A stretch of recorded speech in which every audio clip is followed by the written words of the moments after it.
It's a sight the village was getting used to. Another train pulling up with 2,000 migrants on board. On foot, they head to Hungary. But they were some of the last to cross. Hungary has since closed its border with Croatia.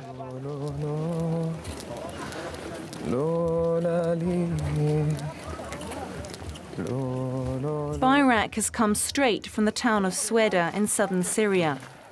The young engineer escaped the war with his father and 2 friends. They're just a few hundred meters from the Schengen zone. Bayrak's journey has already been dangerous, and he's nervous about the next step. We heard a lot of things in Hungary. We saw that the journalist who kicked the man off Syria.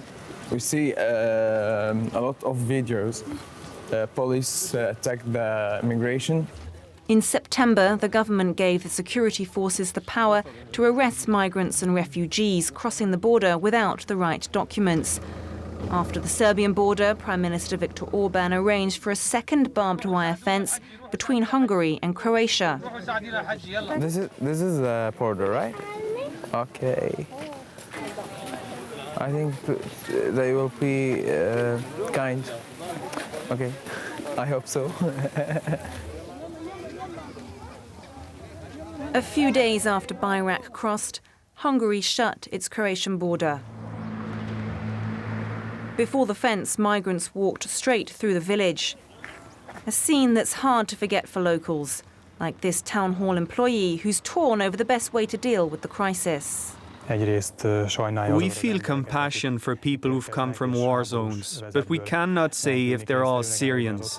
Maybe they've come from other countries, but as they don't have a single document on them, we can't make any checks.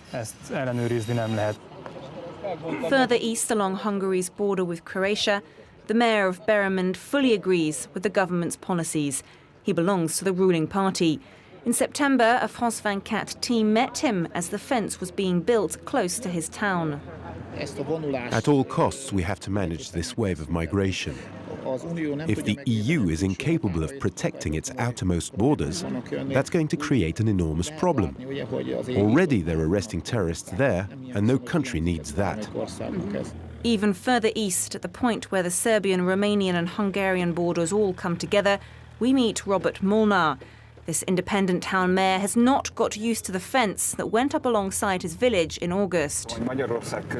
More than anything, the closure has had an effect mentally. Hungary is turning itself into a ghetto.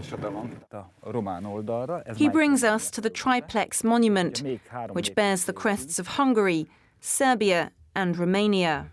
Every year, the communities used to hold a giant picnic here. Since the fence was built, Mayor Molnar has lost contact with his neighbouring colleagues. They had become friends. They're scared. I can't even reach them by phone now. It's kind of a harmful fear that's invading Hungary. I don't see the country going in the right direction. The mayor had big projects planned with his neighbours, building an industrial park and new roads. He also wanted to open up this school to Hungarian-speaking children living across the border. The closure has changed our plans. The closure is a wall, not a bridge. We cannot have hope for a future if we build walls instead of bridges. Mayor Molnar used to be an MP in Viktor Orban's party. But in 2002, he took a step back from the leader's increasingly nationalist policies. Last May, Orban launched a controversial public consultation on immigration and terrorism. This placard is everywhere. It reads, "The people have chosen. We must defend the country."